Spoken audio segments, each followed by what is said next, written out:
പല്ലിലുണ്ടാകുന്ന അസുഖങ്ങളിൽ ഏറ്റവും കൂടുതൽ കേൾക്കുന്ന ഒരു കാര്യമാണ് ഡെന്റൽ ക്യാവിറ്റീസ് അല്ലെങ്കിൽ കേവീസ് എന്ന് പറയുന്നത്. പല്ലിൽ കേടുണ്ടാവുന്നത്. എങ്ങനെയാണ് പല്ലിൽ കേടുണ്ടാകുന്നത്?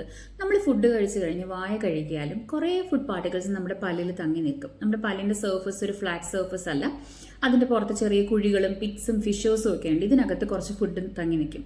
അല്ലെങ്കിൽ രണ്ട് പല്ലിന്റെ ഇടയിൽ നല്ല ടൈറ്റ് കോൺടാക്റ്റ് ആണ്, ഇതിന്റെ ഇടയിൽ ഫുഡ് തങ്ങി നിൽക്കും.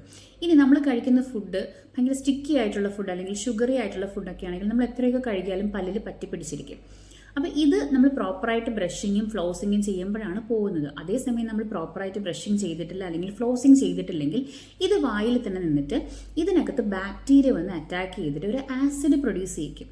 ഈ ഒരു ആസിഡ് നമ്മുടെ പല്ലിനെ ദ്രവിപ്പിക്കും. ഇങ്ങനെയാണ് കേട് സ്റ്റാർട്ട് ചെയ്യുന്നത്. സ്റ്റാർട്ടിംഗ് സ്റ്റേജ് എന്ന് വെച്ചാൽ ഒരു സ്റ്റേജ് ഓഫ് ഡീമിനറലൈസേഷൻ ആണ്. അതായത് പല്ല് ദ്രവിച്ച് തുടങ്ങുന്ന ഒരു സ്റ്റേജാണ്. ഈ ഒരു സ്റ്റേജിൽ ഒരു ചോക്കി വൈറ്റ് അപ്പിയറൻസ് ആയിട്ടായിരിക്കും പല്ലിന്റെ പുറത്ത് കാണാൻ പറ്റുന്നത്. അപ്പം നമുക്ക് അറിയാൻ പോലും പറ്റില്ല ഒരു കേട് സ്റ്റാർട്ട് ചെയ്തെന്നുള്ളത്. പിന്നെയാണ് അതൊരു കറുത്ത കളറിലേക്ക് അല്ലെങ്കിൽ ഒരു ബ്രൗണിഷ് കളറിലേക്ക് അത് മാറുന്നത്. അത് ഇനാമൽ ഡീക്കയാണ്. ഇനി കുറച്ചും കൂടി വലുതാകുമ്പോൾ, അതായത് അടുത്ത സ്റ്റേജ് എന്ന് പറഞ്ഞാൽ ഡെന്റിൻ, പല്ലിന്റെ രണ്ടാമത്തെ ലെയർ ആയിട്ടുള്ള ഡെന്റിനിൽ എത്തുന്ന ഒരു സ്റ്റേജാണ്. ഈ ഒരു സ്റ്റേജിൽ പല്ലിൽ പൊളിപ്പൊക്കെ അനുഭവപ്പെടും. ഒരു വലിയൊരു കുഴി പോലെയും ഇതിനകത്ത് ഫുഡൊക്കെ ഇറങ്ങി നിൽക്കുന്ന ഒരു സ്റ്റേജാണ്.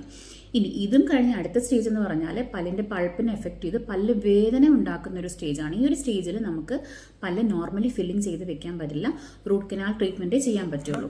ഇനി അത് കുറച്ചും കൂടി ആയിക്കഴിഞ്ഞാൽ നീര് കെട്ടുന്ന ഒരു അവസ്ഥയൊക്കെ ഉണ്ടാകും, ആബ്സസ് ഫോം ചെയ്യും. ഈ ഒരു സ്റ്റേജിലും നമുക്ക് റൂട്ട് കനാൽ ട്രീറ്റ്മെന്റ് ഒരുപാട് അത് ബാധിച്ച് പല്ല് ദ്രവിച്ചു പോയി പല്ല് പൊട്ടിപ്പോകുന്ന ഒരു സിറ്റുവേഷനൊക്കെ ഉണ്ടായിക്കഴിഞ്ഞാൽ നമുക്ക് പല്ല് എടുത്ത് മാറ്റേണ്ട സിറ്റുവേഷൻ വരാറുണ്ട്. ചില കേസസിൽ ആബ്സസ് കുറച്ച് കൂടുതലായിട്ട് സ്പേസ് ഇൻഫെക്ഷനൊക്കെ ആയിട്ട് മാറാറുണ്ട്. അത് കുറച്ചുകൂടി കോംപ്ലിക്കേറ്റഡ് ആയിട്ടുള്ള സ്റ്റേജസ് ആണ്. അപ്പോൾ സ്റ്റാർട്ടിംഗ് എന്ന് പറഞ്ഞാൽ ഒരു ചെറിയൊരു വൈറ്റ് സ്പോട്ട് പിന്നെ ഒരു ബ്രൗൺ സ്പോട്ടിലേക്ക് മാറുന്നൊരു കണ്ടീഷനാണ്. അപ്പോൾ ആദ്യത്തെ സ്റ്റേജിൽ തന്നെ നമ്മളിത് തിരിച്ചറിഞ്ഞ് നമ്മൾ ട്രീറ്റ് ചെയ്ത് കഴിഞ്ഞാൽ നമുക്ക് കുറച്ചുകൂടി പ്രോഗ്രസീവ് വലിയ സ്റ്റേജ്, അതായത് വേദന ഉള്ളൊരു സ്റ്റേജിൽ എത്തിക്കാതിരിക്കാൻ പറ്റും. അപ്പോൾ നമ്മൾ അതിന് കേട് വരാതിരിക്കാനായിട്ട് മെയിനായിട്ട് ശ്രദ്ധിക്കേണ്ടത്, നമ്മൾ നന്നായിട്ട് ഫുഡ് കഴിച്ചു കഴിഞ്ഞാൽ വായ കഴുകുക, 2 നേരം പ്രോപ്പറായിട്ട് ബ്രഷ് ചെയ്യുക, ഫ്ലോസിങ് ചെയ്യുക. പിന്നെ എവറി 6 months ഒരു ഡെന്റിസ്റ്റിനെ വിസിറ്റ് ചെയ്യുക. കാരണം നിങ്ങൾക്ക് മനസ്സിലാക്കാൻ പറ്റുന്നത്, നിങ്ങൾക്കൊരു ലേറ്റർ സ്റ്റേജസിലായിരിക്കും നിങ്ങൾക്ക് കേടുണ്ടെന്ന് മനസ്സിലാക്കാൻ പറ്റുന്നത്. ഫുഡ് ഉള്ളിലേക്ക് ഇറങ്ങുന്ന ഒരു സ്റ്റേജിലോ പല്ല് പൊളിപ്പുണ്ടാകുന്ന ഒരു സ്റ്റേജിലോ അല്ലെങ്കിൽ പെയിൻ ഉണ്ടാകുന്ന ഒരു സ്റ്റേജിലൊക്കെ ആയിരിക്കും തിരിച്ചറിയാൻ പറ്റുന്നത് പല്ല് കേടുണ്ട് എന്നുള്ളത്. അതേസമയം സ്റ്റാർട്ടിങ്ങിൽ ചെറിയൊരു സ്പോട്ട് ഉണ്ടാകുന്ന ഒരു ടൈമിൽ തന്നെ ഡെന്റിസ്റ്റിന് അത് കേടാണെന്ന് മനസ്സിലാക്കാനും അതിനുവേണ്ടി ട്രീറ്റ്മെൻറ്റ് ചെയ്യാനും പറ്റും. സോ എവറി 6 months ഒരു ഡെന്റിസ്റ്റിനെ വിസിറ്റ് ചെയ്ത് ഡെന്റൽ ചെക്കപ്പ്